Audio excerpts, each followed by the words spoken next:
इनमें इस चैप्टर में हम अंडरलाइन भी करते हुए चलेंगे जो जो मोस्ट इम्पॉर्टेंट बातें हैं। जैसे कि दक्षिण अफ्रीका के बारे में हम यहाँ पढ़ रहे हैं। दक्षिण अफ्रीका एक ऐसा देश है जहाँ कई प्रजातियों के लोग रहते हैं, श्वेत यानी कि गोरे, अश्वेत यानी कि काले, और जिनकी त्वचा का रंग सांवला है जैसे भारतीय। तो वहां पर रंग भेद की नीति थी, यानी कि रंग के आधार पर भेदभाव किया जाता था दक्षिण अफ्रीका में। इसको मैं अंडरलाइन कर लेता हूं क्योंकि ये बहुत ज्यादा इम्पॉर्टेंट पोर्शन है। ये आपको लिख लेना है, या आपको याद रखना है कि दक्षिण अफ्रीका में रंगभेद के आधार पर भेदभाव होता था कि कोई गोरा है, काला है। वहां पर ब्रिटिश ने शासन करा था, जो कि रंगभेद की नीति को अपनाते थे, यानी कि भेदभाव किया करते थे। अब एक स्टोरी है। जोहान्सबर्ग में रहने वाली 11 वर्ष की दक्षिण अफ्रीकी लड़की माया नायडू एक दिन पुराने बक्सों की सफाई करने में अपनी माँ की मदद कर रही थी। उसे एक रजिस्टर यानी कि स्क्रैप बुक मिला जो अखबार की कतरनों और तस्वीरों से भरा हुआ था। उसमें एक 15 साल के स्कूल जाने वाले लड़के की बहुत सारी तस्वीर थी। माया ने जब उस लड़के के बारे में अपनी माँ से पूछा तो उसे पता चला कि उसका नाम हेक्टर पीटरसन, उसको पुलिस ने गोली मार दी थी। माया को बड़ा झटका लगा। उसने पूछा क्यों? जो फोटोज उसको मिली थी उसके बैग के अंदर, पुराने बक्सों के अंदर, उसने पूछा तो वो फोटो थी पीटरसन की, हेक्टर पीटरसन की। उसने पूछा कि उसको गोली क्यों मार दी गई थी। जब उसकी माँ ने बताया कि गोली मारी थी तो पूछा क्यों गोली मारी गई थी। माया की माँ ने समझाया कि दक्षिण अफ्रीका पहले रंगभेद कानून से शासित था। माया की माँ ने, ये माया है, ये उसकी मम्मी है, माया की मम्मी ने बताया पहले दक्षिण अफ्रीका में रंगभेद कानून से शासित था, यानी कि रंगभेद की के बारे से भेदभाव किया जाता था दक्षिण अफ्रीका में। रंग भेद का मतलब है त्वचा यानी कि चमड़ी यानी कि स्किन का रंग के आधार पर भेदभाव करना। स्किन का जो रंग है, जैसे कि आप अगर काले हो या गोरे हो या सांवले हो, उसके आधार पर अगर भेदभाव होता है तो उसे रंग भेद का भेदभाव कहते हैं। दक्षिण अफ्रीका की प्रजातियां इसी आधार पर अलग अलग समूह में बटी हुई थी। वहां के कानून के मुताबिक श्वेत, अश्वेत, भारतीय व अन्य प्रजातियों को एक दूसरे संबंध बनाने की इजाजत नहीं थी। वहां पर क्या होता था दक्षिण अफ्रीका के अंदर, श्वेत यानी कि गोरे, काले लोगों या भारतीय अन्य जातियों के लोगों आपस में रिलेशन बनाने की या संबंध बनाने की इजाजत नहीं थी। वो आपस में मिलजुल कर नहीं रह सकते थे। विभिन्न प्रजातियों के लोग ना तो के एक दूसरे के आसपास रह सकते थे और ना ही आम सुविधाओं का इस्तेमाल कर सकते थे। माया को अपने कानों पर विश्वास नहीं हो रहा था। उसने जब ये सुना तो माया को विश्वास नहीं हुआ कि ऐसा होता था दक्षिण अफ्रीका में। रंगभेद कानून के तहत जिस तरह का जीवन था उसके बारे में बताते हुए माया की माँ की आवाज में बहुत बड़ा गुस्सा था। जब वो माया को ये बात बता रही थी तो उनके आवाज में गुस्सा साफ दिखाई दे रहा था। उन्होंने बताया कि श्वेत और अश्वेत यानी कि गोरे और काले लोगों के अस्पताल अलग अलग होते थे। गोरों के यानी कि ब्रिटिश सरकार के, जो ब्रिटिश थे यानी कि अंग्रेज थे, उनके अस्पताल अलग, और अफ्रीकन यानी कि जो काले थे उनके अस्पताल अलग, और अस्पताल की गाड़ियां भी अलग। श्वेत लोगों के लिए जो अस्पताल की गाड़ियां थी वे जरूरत के सामानों से सुसज्जित होती थी, और जो गोरे लोग, श्वेत यानी कि गोरे यानी कि अंग्रेज लोगों की जो गाड़ी होती थी अस्पताल की, वो बहुत सारे सामान होते थे उसके अंदर जरूरत के। बल्कि अश्वेत लोगों के लिए गाड़ियां थी, उनमें सुविधा उपलब्ध नहीं थी, सुविधा नहीं दी जाती थी उनको। उनके लिए रेल एवं बसें अलग होती थी। यहाँ तक कि श्वेत और अश्वेत लोगों के लिए बस स्टैंड भी अलग होते थे। गोरे कालों के लिए बस स्टैंड भी अलग, बसें भी अलग, रेलें भी अलग हुआ करती थी। अश्वेत लोगों को वोट देने की इजाजत नहीं थी, यानी कि वोट देने का अधिकार भी नहीं था वहां के अफ्रीका के काले लोगों को। देश की सबसे अच्छी जमीन श्वेत लोगों के लिए आरक्षित थी, और जो उस दक्षिण अफ्रीका की अच्छी जमीन थी वो गोरों को मिली हुई थी, यानी कि अंग्रेजों को मिली हुई थी, यानी कि श्वेत लोगों को मिली हुई थी। और अश्वेत लोगों को खेती के लिए सबसे घटिया जमीन मिलती थी, उनको खराब जमीन दे देते थे। काले लोगों को यानी कि अफ्रीकन को।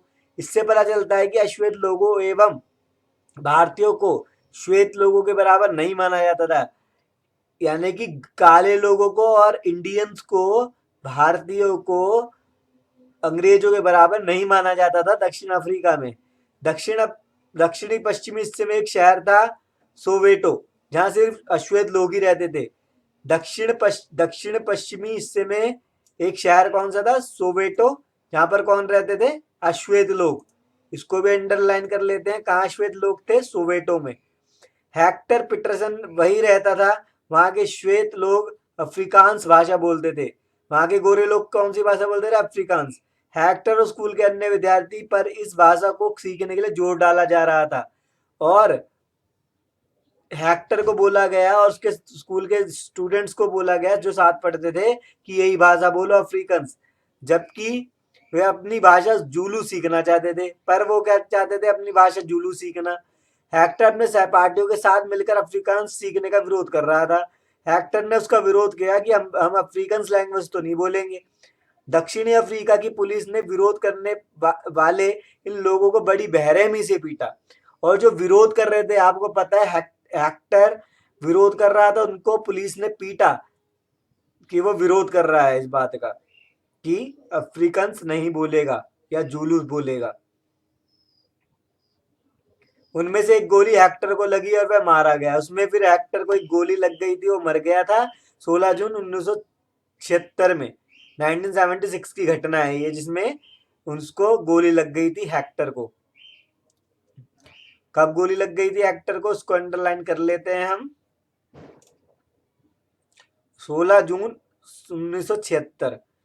अफ्रीकी राष्ट्रीय कांग्रेस और उनके जाने माने नेता नेल्सन मंडेला ने रंगभेद के खिलाफ बहुत लंबे समय तक संघर्ष किया। अंततः 1994 में उन्हें सफलता मिली। नेल्सन मंडेला और अफ्रीकी राष्ट्रीय कांग्रेस ने विरोध करा था रंगभेद की नीति का दक्षिण अफ्रीका में, और उनको इसकी सफलता जो मिल गई थी वो 1994 में मिल गई थी। दक्षिण अफ्रीका एक लोकतांत्रिक देश बना, तब से सभी प्रजातियों के लोगों को बराबर माने जाने लगा। 1994 से ही सबको बराबर माना जाने लग गया था अफ्रीका के अंदर, दक्षिण अफ्रीका के अंदर। ये भी आपको बात ध्यान रखनी है कि किसने आंदोलन करा, इस बात का विरोध किसने करा? अफ्रीकी राष्ट्रीय कांग्रेस और नेल्सन मंडेला जी ने।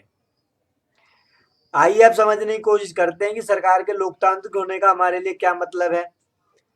भागीदारी। हमारे यहाँ नियमित रूप से चुनाव क्यों होते हैं? आपने पिछले चैप्टर में तो ये पढ़ ही लिया था। चुनाव में वोट देकर वे अपने प्रतिनिधि को चुनते, जो हमारा फेवरेट प्रतिनिधि होता है, कैंडिडेट, उसको चुन लेते हैं। ये प्रतिनिधि ही लोगों की तरफ से निर्णय लेता है फिर, जैसा कि आपने 3rd चैप्टर में पढ़ा था। ये मानकर चला जाता है कि प्रतिनिधि निर्णय लेने वक्त लोगों की जरूरतों और मांगों को ध्यान में रखेंगे। सभी सरकारों को एक निश्चित समय के लिए चुना जाता है। भारत में यह अवधि 5 वर्ष की है। अब भारत में जो भी कैंडिडेट चुना जाता है, कितने साल के लिए चुना जाता है? कोई भी नेता 5 साल के लिए। सरकार का फिर वे सत्ता में बने रहना तभी संभव है जब लोग उसे बार बार चुने। 5 साल के बाद दोबारा से इलेक्शन होंगे। अगर दोबारा से इलेक्शन में उसको चुन लिया लोगों ने तो वो नेता बना रहेगा, अगर नहीं चुना, किसी और को चुन लिया, तो वो नेता नहीं रहेगा। इस तरह नियमित चुनाव होने से लोगों का सरकार पर नियंत्रण बना रहता है। भागीदारी के अन्य तरीके। चुनाव 5 वर्ष के में एक बार होता है, ठीक है? कब होता है? 5 वर्ष में एक बार चुनाव होता है, आपको ये ध्यान रखना है। वोट देने के अलावा लोकतांत्रिक सरकार के निर्णयों और नीतियों में लोगों के भाग लेने के और भी कई तरीके हैं। लोग सरकार के कार्यों में रुचि लेकर और उसकी आलोचना करके भी अपनी भागीदारी निभाते हैं। बहुत से लोग बुराइयां करते हैं सरकार की ताकि वो ढंग से काम करे, इसलिए भी बुराइयां की जाती है। अगर 2005 में जब एक खास सरकार ने बिजली का किराया बढ़ा दिया था तो लोगों ने अपना विरोध बहुत ही तीखे रूप से व्यक्त किया। लोगों ने जुलूस निकाले और हस्ताक्षर अभियान चलाए। सरकार ने अपने निर्णय के बचाव में तर्क दिए, लोगों को समझाने की कोशिश की, लेकिन अंततः उसे लोगों की मांग माननी और बिजली के बढ़ाए गए दामों को घटाना पड़ा। फिर क्या हुआ? जब बिजली का किराया बढ़ गया, बिजली का बिल ज्यादा आने लग गया, लोगों ने आवाज उठाई, और जब लोगों ने आवाज उठाई तब बाद में सरकार ने सुना और बिजली के जो दाम बढ़ गए थे उसको हटा दिया। सरकार को अपना निर्णय बदलना पड़ा था क्योंकि वह आम जनता के प्रति जिम्मेदार है। अब सरकार बनी क्यों है? लोगों के लिए बनी है, इसलिए वो लोगों की सुनेगी। ऐसे कई तरीके हैं जिनके द्वारा लोग अपनी राय व्यक्त कर सकते हैं और सरकार को यह समझा सकते हैं कि उसे क्या कार्यवाही करनी चाहिए। इन तरीकों में धरने होते हैं, धरने भी करते हैं, जुलूस, हड़ताल, हस्ताक्षर अभियान आदि शामिल हैं। इनके जरिए जो बातें गलत है और न्याय संगत नहीं है उन्हें सामने लाया जाता है। तो किस तरीके से लोग अपनी बातों को मनवाते हैं सरकार से? इन तरीकों से। ठीक है, कौन से? धरने, जुलूस, हड़ताल, हस्ताक्षर अभियान, ऐसे करके अपनी बातों को मनवाते हैं सरकार से लोग। अखबार, पत्रिकाएं एवं टेलीविजन भी जनता से जुड़े मुद्दों और सरकार की जिम्मेदारियों पर चर्चा करने में महत्वपूर्ण भूमिका निभाते हैं। अखबार हो गए, पत्रिकाएं होगी, टेलीविजन भी जनता से जुड़े मुद्दों और सरकार की जिम्मेदारियों पर चर्चा करने में महत्वपूर्ण भूमिका निभाते हैं।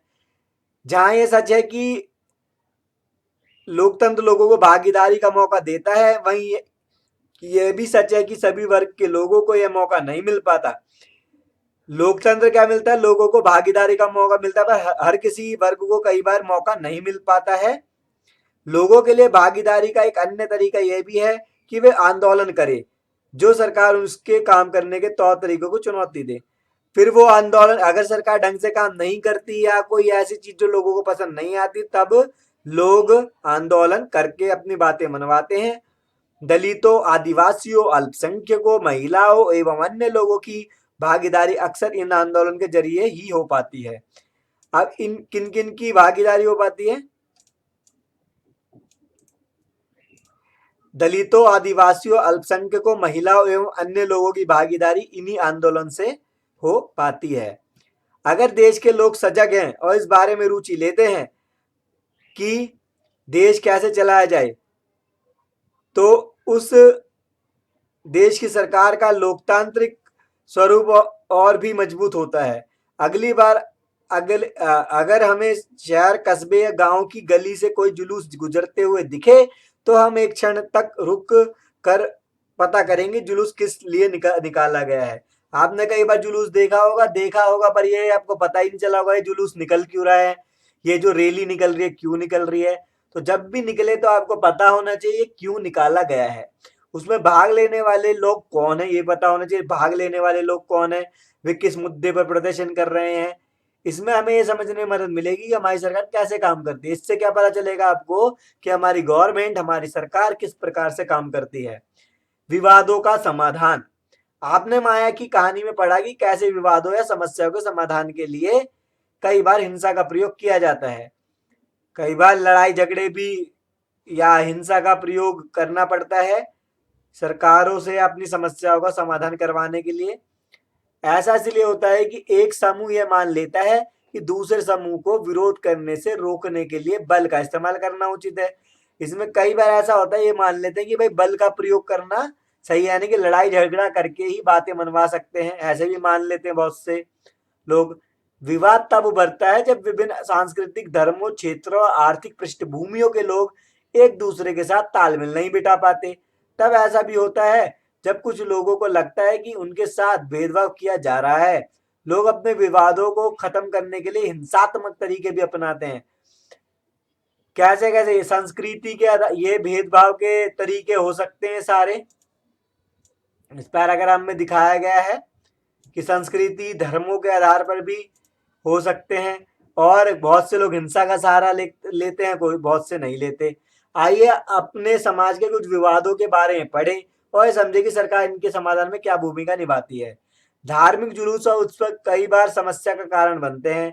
उदाहरण के लिए धार्मिक जुलूस किस रास्ते पर निकले, यही कई बार विवाद का कारण बन जाता है। कई बार हिंसा भड़कने का खतरा रहता है। कभी कभी जुलूस के लोग उत्तेजित हो जाते हैं, कभी लोग जुलूस पर पत्थर फेंकने या उससे रोकने की कोशिश कर सकते हैं। कई बार क्या होता है, धार्मिक, चाहे वो हिंदू हो, मुसलमान हो, सिख हो, ईसाई हो, उनके रैली निकल रही होती है, तो बहुत से लोग जो अन्य धर्म के भी हो सकते हैं उसके अलावा, जैसे हिंदू का निकल रहा है, मुसलमान कर रहा है विरोध, मुसलमान का निकल रहा है जुलूस, तो हिंदू कर रहे हैं विरोध, हिंदू मुसलमान या ईसाई, तो इस तरीके से विरोध देखा जाता है। सरकार खासकर पुलिस ऐसे मौकों पर बहुत ही महत्वपूर्ण भूमिका निभाती है। पुलिस की जिम्मेवारी वारी यह सुनिश्चित करने की होती है कि आपस में टकराव की स्थिति पैदा ना हो, हिंसा ना बढ़ के। वह सभी पक्षों को एक जगह बिठाकर ये बात करवाती है ताकि विवाद का समाधान निकले। तो पुलिस क्या करती है, उसको इस ऐसी समस्या को कम करने का या खत्म करने का प्रयास करती है। नदियां भी कई बार विवाद का कारण बन जाती है।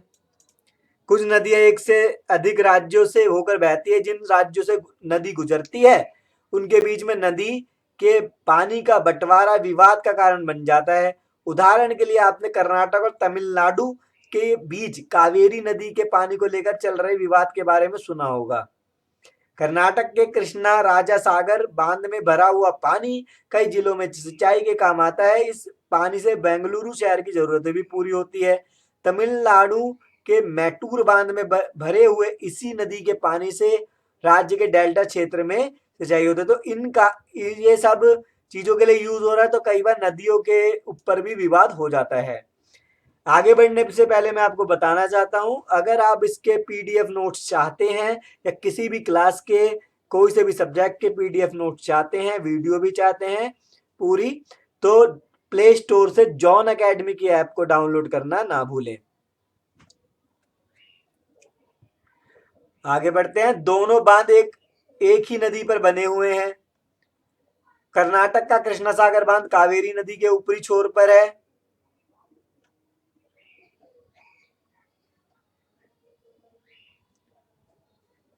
और तमिलनाडु का मैटूर बांध नदी के निचले छोर पर है। मैटूर बांध में जब पानी तभी भरा जा सकता है जब कृष्ण सागर बांध से पानी छोड़ा जाए। दोनों राज्यों को अपने लोगों की जरूरत के लिए भरपूर पानी चाहिए जो कि नहीं मिल पाता। इससे विवाद उत्पन्न होता है। तब राष्ट्रीय सरकार को कदम उठाना पड़ता है ताकि दोनों राज्यों के लिए पानी का सही बंटवारा हो पाए। ठीक है, तो इस तरीके से जो नदी का प्रयोग होता है, विवाद भी इसलिए होते हैं कि पानी दोनों ही राज्यों को मिल पाए। समानता एवं न्याय लोकतांत्रिक सरकार के मुख्य विचारों में से एक उसका न्याय एवं समानता के प्रति वचनबद्ध होना। न्याय एवं समानता को एक दूसरे से अलग नहीं किया जा सकता। न्याय और समानता को एक दूसरे से अलग नहीं कर सकते तुम। न्याय का मतलब आपको पता ही है, समानता का मतलब भी।